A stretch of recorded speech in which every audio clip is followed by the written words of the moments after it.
what measures has PepsiCo taken to ensure safety for those folks working on the front lines? And, do you have any recommendations, tips for other businesses that are in a similar position as well?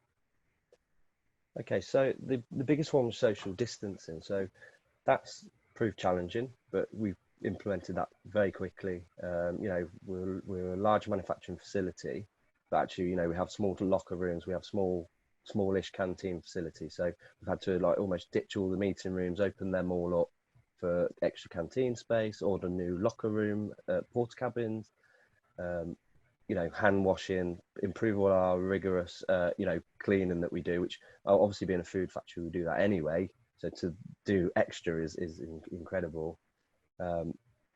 But it's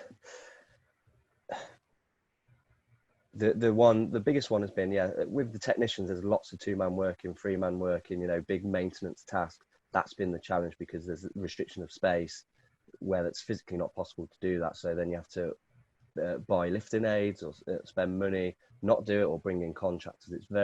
That's where it's difficult as a maintenance team. And we've had to review that case by case. So it's almost not a blanket approach, but it's working with the frontline teams when those jobs are given and going out, go see and put a solution in place so that they feel safe. The last thing you want to do is bundle them up in PPE. But sometimes it may come to that, but we'll look at every other kind of means possible before we get to that point. Absolutely. And it sounds like you're obviously taking good care of your team and putting their safety first. So definitely, again, really appreciate all the work that you are doing, Ben, and the entire team over at PepsiCo.